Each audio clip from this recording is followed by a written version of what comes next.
Welcome back to another episode of College Hockey Talk. On today's episode, we have rising senior and captain of the UMass Minutemen, Jake Gaudet.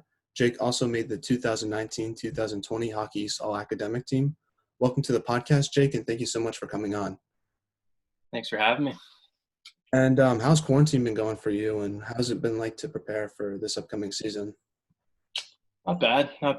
You always kind of find a way, right? So it's not ideal, but first couple months I lived up in my cottage. I was pretty lucky up there. I figured out how to get a squat rack and a bar and heavy weights and stuff. So I was training up there alone. We're lucky to have a great trainer at UMass with a good weightlifting program at home. So I was doing that. I'm back at the gym now, skating again. In Canada, we've managed COVID, I think, a little better than the US.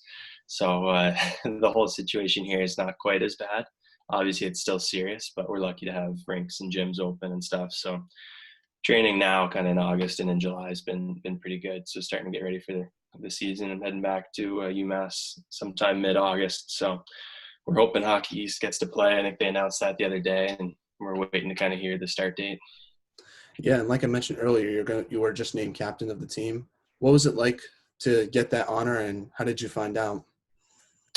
Coach Carvel gave me a call a couple months back. I knew kind of before it got announced publicly, but it's a huge honor. It's, we came in, or my freshman class came into the program the year after we were a 5-win team. So, my recruiting, when I met with Carvey, he basically said, we're gonna turn this program around, and we need character kids to come in and help us with that kind of mission. We've done a pretty good job so far of that, and hoping to basically contribute and continue to lead our program in the right direction.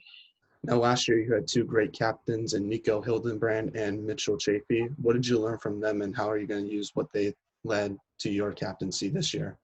Yeah, I think they do a great job kind of just leading by example. The way they play, it's easy to follow them when they play the way they are. Nico blocks as many shots as you could ever ask for. He's like the best penalty kill guy ever.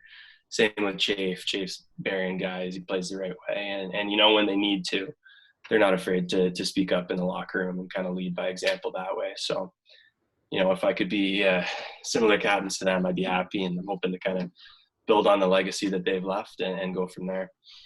Now, your team is preparing to play Northeastern in the Hockey East quarterfinals before everything got canceled. Where did you find out, and what was the reaction in the locker room like? Yeah, that whole week, it was kind of crazy, right? Everything was building up with coronavirus, and it started like 2 weeks before that. It was kind of like you hear a little bit of rumblings, and then it got kind of more serious and more serious and more serious. And I think the day before everything got canceled, we had a meeting with Carv, and he's kind of like, right now there's no fans. Don't know if that'll even happen, but, the way our kind of culture and our team's built, we're going to prepare like we're playing until they literally tell us that the game's canceled. So that's kind of what we were doing. I remember the morning, or maybe the afternoon before we were headed to practice, like on Thursday. So our game was Friday. We were hosting it, and we were headed to practice. We kind of got a text from other people saying that their friends on other teams had heard that everything shut down. We went to the rink. We kind of knew that was happening, and we had a meeting with Coach Carvel, all the coaches, and basically found out that everything was canceled. And we were pretty much headed home the next week. And how hard was it to know that your seniors played their last game in UMass jersey? Really hard. And I think at the time you kind of don't really know, right? There's rumors going around where it's like maybe they'll get a year back, maybe they won't. So it wasn't like a set date, but it's really hard. Like those guys, Jack Suter, Jake McLaughlin, Nico Hildenbrand, those are like some of the core guys on our team. So for them not to really even get the chance to lose was almost more difficult. Like losing sucks, but then not even having that opportunity is almost worse. So I feel for them. They're all lucky. They've got the chance to continue playing hockey. I think Jack signed. Same with Glocks. Not sure what Nico's going to do, but we're hoping to hear from that soon. So, I think they'll continue, but it's obviously disappointing to not really give them the chance to go out on top. Now let's move on a more positive note. Before UMass, you played for the Kempville 73s, where you had 49 points one year. What was that experience like for you playing in Kempville? Yeah, it was great. I mean, a lot of junior guys live with billets and kind of have to grow up at an early age. I was pretty lucky. I actually only played when I was 18, 19, and 20 in Kempville, and I was fortunate to live at home. So for me, I didn't have to adjust to billets or anything like that. It was a bit of a commute. But it was great. I loved it. And there's not a ton of exposure compared to, the USHL, but there is, there's a lot of guys that do end up going to play college hockey. So to go through that process, I was a bit of a late bloomer. Um, and then at 18 to kind of figure out junior hockey, I loved it. It was a blast. We had a really great group of guys, great coach. And to kind of go through the process and figure out how to get better and adapt, and then obviously figure out how to translate that into getting recruited to play college hockey. Yeah, and talk about your recruiting process and why did you end up choosing UMass Amherst? Because at the time it wasn't known as a big hockey school than it is now. Yeah. So actually, the year I got recruited was my 20-year-old, my overager season. I actually broke my ankle 7 games in. I broke my fibula. I had to get ankle surgery, a high ankle sprain, everything. So luckily, I had talked to UMass at the start of that year. I had a couple other good options left, and I remember meeting with Coach Carvel. It was, to me, it really resonated with me. He wanted to change the culture.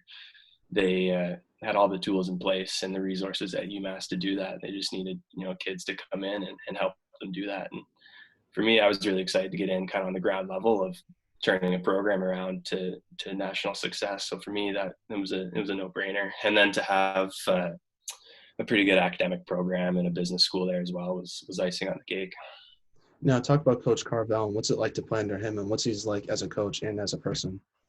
Yeah, he's intense. He's intense. He wants you to be the best version of yourself, and he pushes you hard. But I didn't go to school to just kind of be the same person. I wanted to evolve and develop as a player and all that. So he's awesome. He from a game plan and a hockey strategy standpoint, everything he does is smart and it's spot on. And from a culture standpoint, he's always pushing our team to elevate to new levels. And I'm super happy that I'm playing for him.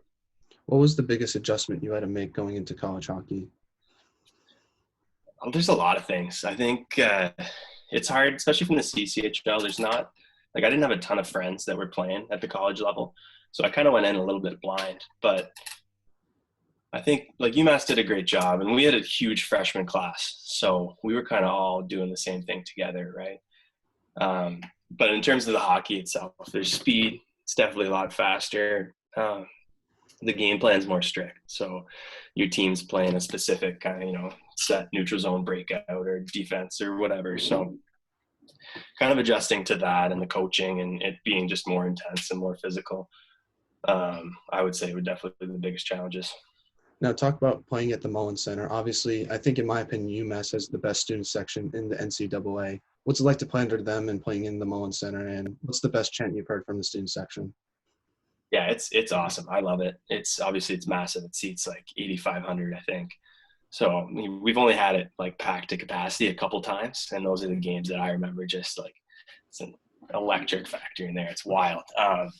But yeah, the student section is awesome. They're always packed. I remember we used to have the Sons of Liberty were awesome my first 2 years. I think they've graduated out now, but they were hilarious. They'd always have signs. They'd be chanting all the time. They were a riot to play in front of, and you'd always, you're not really looking at the Jumbotron when you're playing, but every once in a while you'd see them up there just doing an outrageous thing. So they were really fun to play in front of. Now, in your freshman season, your team made it to the quarterfinals, beating Vermont. What was that experience like for you? And then going into Northeastern and that whole first Hockey East playoff experience? Yeah, it was cool. It's obviously different than junior hockey, right, where you're playing 7-game series and stuff like that. So I think it was the best of 3 against Vermont, which is pretty cool. We blew it game 2. We ended up having to we lost in overtime, and then game 3 we kind of put all the pieces together. And I think as a young team, it was important for us to go through that process, and then even to go in and play a really good team in Northeastern. We played a rock solid game. We ended up losing game 1, but just to kind of see how we stacked up against a really solid team like Northeastern, I think helped us the following year to understand what we needed to do in playoffs to make it to the next level. Now, obviously, I have to talk about your sophomore year. You made the historic run to the national championship game. But talking about the regular season, there was one game in particular I remember watching, and I actually was at the game. It was the game against BC. We were down 2-0, and you guys scored 3 goals to get the lead. And then BC scored a late goal in the third period to tie it up. And then Jake McLaughlin obviously scored that goal in the last second to win the game. And I feel like that's when people started to realize UMass had a chance to be really successful in the tournament. So talk about that game and that whole regular season. Yeah, that whole year, I remember going in, you're kind of looking around in practice. You're like, wow, I remember we were pretty crisp like early on in practice. And I knew like right away we had a chance to really be a solid team. And then, we ended up having a lot of wins where we'd score in like with a minute left. We beat Providence, I think, twice in October. And then that BC game you talked about was amazing. And you could kind of just feel the momentum was going in our way. And I think the coaching staff did a great job. Like we were always kind of just focused on the next game, right? You're not really, the media stuff's cool, like to be ranked and stuff like that. But as soon as you get a ranking, you realize it doesn't like change anything at all. I mean, you're still just playing hockey. You have to beat the team the next weekend, right? So we did a pretty good job, I thought, of kind of turning that all to the side and just focusing on playing. But going through that whole year and kind of gaining, win after win, and it's you hear it from other guys, winning fixes everything, right? It's so much fun to win, and to be a part of a team that went on a run like that was awesome. It's something we hope to do again this year. Now, before the national tournament, you played against Boston College in the hockey semifinals where you struggled a bit. You lost that game. What was the message heading into the national tournament after that loss? Yeah, that was brutal. It was no fun at all. It was a total stinker of a game. Just felt like nothing really went our way. We weren't fully prepared.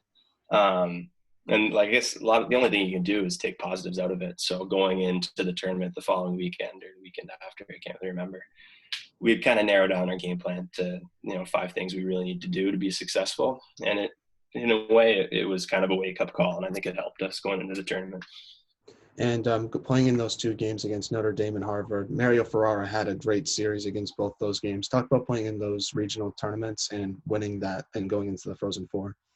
Yeah, it was wild. It's one of the coolest things I've been a part of, especially that game at Notre Dame.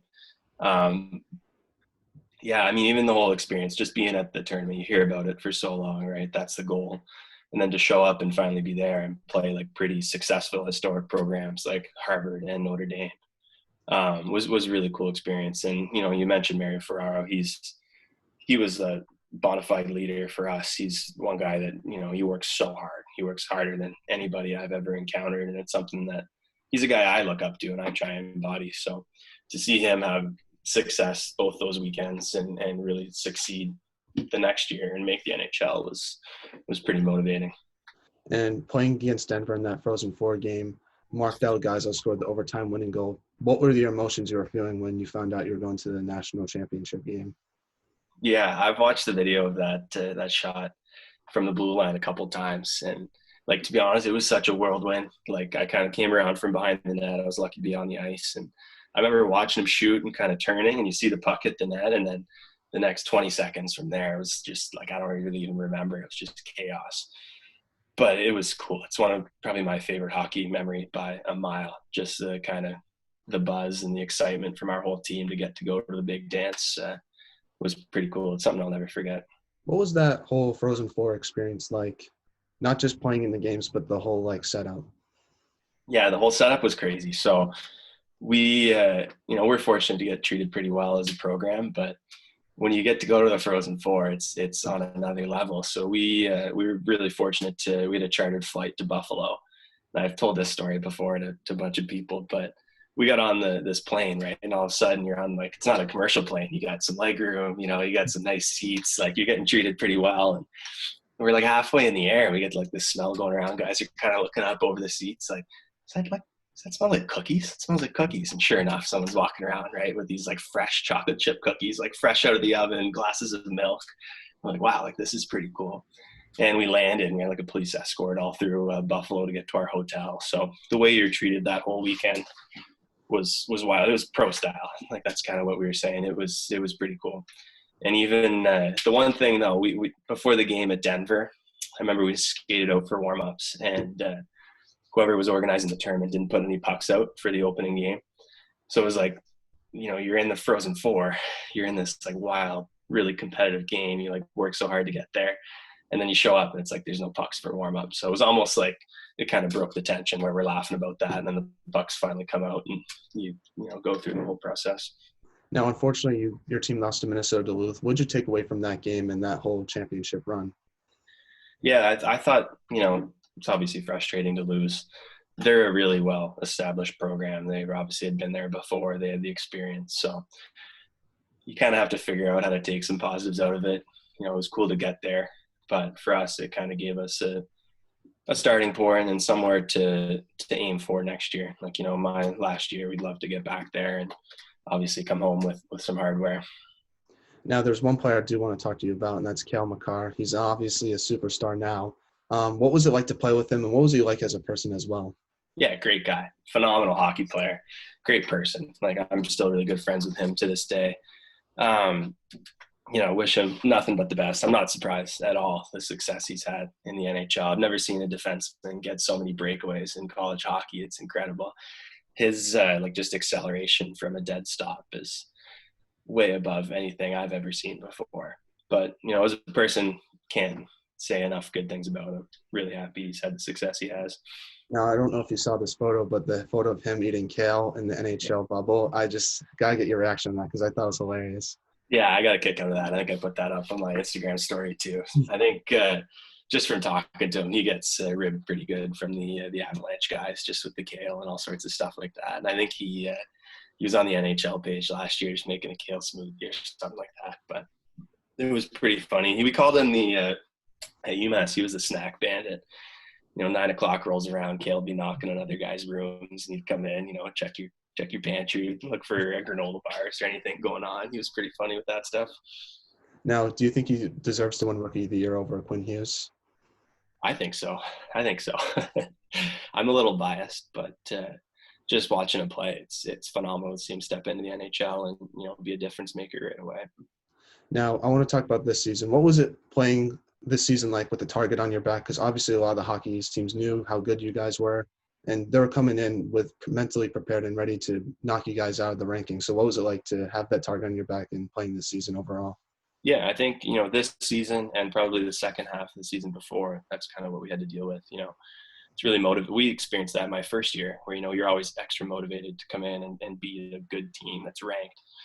And it's a way to kind of prove yourself. So we were on the other end of that, obviously, the last year and a half, and it's different. You talk a lot, like we do a lot of kind of reading on different leadership strategies and trying to figure out how to build our culture. And when you have success, that's when, you have to double down and you have to figure out ways to keep that going.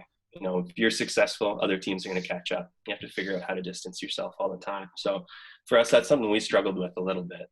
There's no bad teams in college hockey. Anyone can beat anyone on any night, but you have to figure out just how to make sure that you're playing to your standard. Like, we're going to go out there and we're going to play UMass hockey and we're going to compete 100%. And when we do that, when we play our game, I think we can beat anybody. So that's kind of the mentality we've developed and had to have, especially now when, teams are coming in a little more motivated. Now, there's one game last year I want to talk to you about in particular was the game against UConn. You guys were, I think, like 5 guys were hurt during that game. So what was it like to be on a short bench and to beat a good team like UConn? Because they were on a hot run. I think they won like 5 games before that, and they upset you guys in their own barn. So just talk about that game. Yeah, that game was cool. It almost brings you back to like minor hockey when you're playing with 3 lines. Like we had a super short bench. Guys are exhausted, but I think, at the end of the day, you got to find a way to win. And good teams find ways to win games, even when, they maybe not have all the statistics on paper in their favor. And I think that game was pretty cool. We were short and found a way to make it happen. So, yeah. And there's one other player I want to talk to you about, and that's John Leonard. He's obviously going to be in the San Jose Sharks organization this year. What was he like as a teammate and a player? And do you think he had the best hands in college hockey? And do you think he was robbed of a Hobie Baker Award this year? I think so. Yeah. I think, of all the people that kind of were short-sticked a little bit with COVID, I think John was one of them. I think if we went into playoffs the way he was playing the last, month even, it was unbelievable. He was, he scored like couple goals a game almost. Just offensive talent, and to be with him when he came in as a freshman, to see him grow like as a person and as a player over the last 3 years is pretty special, to the point now where, he can almost do anything he wanted with the puck out there. He works harder in the summer. He skates more than anyone I know. His work ethic's obviously paid off, and I wouldn't be shocked if he gets a chance with San Jose next year or the year after. And you obviously have a good goalie tandem with Matt Murray and Philip Lindbergh. What have they meant to your team, and what's it like to have 2 solid goalies in net any given night? Yeah, that's awesome. I think it's a little difficult at times for our coaches to make a decision between who to put in the net, on any given night. But that's obviously a good problem to have. And I think having two good goalies motivates both of them to elevate their game and be better. So it's great. You know, we play hard and we know that they've got our back in that. And you had the opportunity to participate in the Columbus Blue Jackets development camp as well as your hometown Ottawa Senators. What were those experiences like for you, getting to play with NHL competition?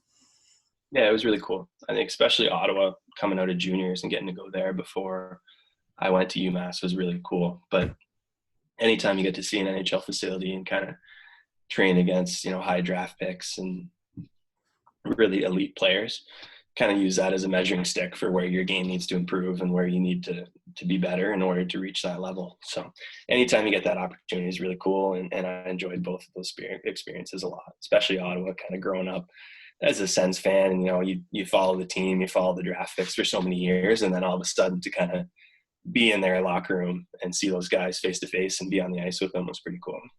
Now, I heard in Ottawa development camp they have an axe throwing competition. Were you involved with that, and what was it like? I think that was the year after I went there. Uh, The year I was there, it was actually a really cool experience. They had the Canadian Special Forces come in. They had like a staged kind of hostage event when they had a cold breakdown after. We got to sit at a table with the guy I managed to get a table with was a sniper in the Canadian Elite Special Forces. And just kind of hearing how they deal with stress and their leadership strategies and stuff like that was pretty cool to hear from him. Now, what are some of your goals for next year personally for UMass?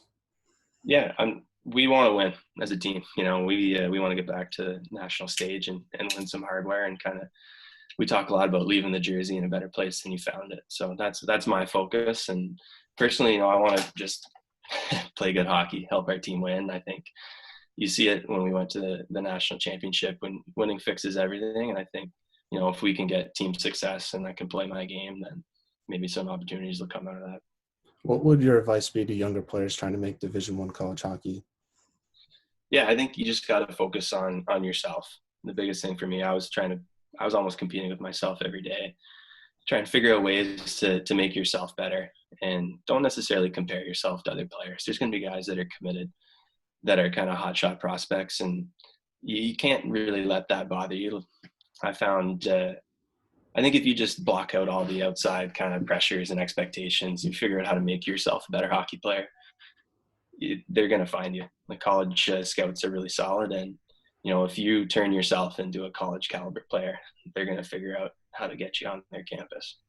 Now, what NHL player currently would you compare yourself to or try to model your game after? It's a good question. I always loved Mike Fisher growing up. He played for Ottawa. He was kind of a defensive, like solid defensive player, solid offensive player, hit people. He kind of played the game the right way. I'd love to play a little more like Patrice Bergeron. I think I'd have to figure out how to score a few more goals, but I think he's a really good two-way center as well. I have a lot of respect for the way he plays the game. What's your favorite road arena to play in college hockey? That's a good question. There's a lot of them out there, especially with Hockey East. You get like BC, BU, all those rinks. I think my favorite probably, I'd say Lowell or Providence. I just feel like those games are a war. I love to play physical hockey, and those are two of the most physical teams. They're always fun games to play. Now we're getting to the segment I call the non-hockey questions, where I ask you some non-hockey questions. And obviously UMass has known for the best dining hall in the country. My sister goes there. She says Burke is the best dining hall, but I want to get your opinion. What is the best dining hall at UMass? Ooh, that's a good question. Best people watching at Burke for sure. I like Hamp. It's kind of a little on the healthier side. You get some of the athlete foods in there. Shout out to Joanne. She's our omelet lady. She hooks the boys up with omelets all the time. But yeah, at UMass, we're really lucky to have pretty solid food. Now, what's your favorite class in college? Ooh, one of our mentors, I guess, with our team is a really great guy, Dr. Richard Haljan. He's actually been in a few NHL articles, I think, with Kale, because Kale is pretty close with him. But he teaches a class called Abnormal Psychology, which is fascinating. He is a clinical psychologist, so he uses the case studies and people he's seen to kind of teach theories alongside real experiences that he's had. So I love that class. I took it freshman year and last year and this year as well. Actually, I'm going to be a teaching assistant for that class. So that's my favorite. sure. What's your favorite outdoor activity? Because I know you like to farm and to fish. Yeah, fishing for sure. It's been a lifelong passion of mine. I've caught many fish, and I plan to catch many more. I love it, and we're lucky at UMass to have some pretty good rivers there to fly fish and stuff. So can always escape on a Sunday and kind of avoid studying a little longer. Now, what songs do you listen to that pumps you up before a game? Oh, good question. I'm a big classic rock guy. So Matt Murray and I, we used to drive to games all the time, and we'd fire up some classic rock, little AC/DC, Motley Crue, stuff like that. And then once you get in the room, you kind of get to the majority of the team likes the rap and kind of the more traditional hockey bump up songs. But I like the AC/DC and stuff in the car. Now, I have to ask you, who makes the UMass hockey warm-up? Because I'm listening to on SoundCloud. It's probably the best in the country. Do you think that's the best warm-up music in the country, or was there any other road rinks that had some good ones?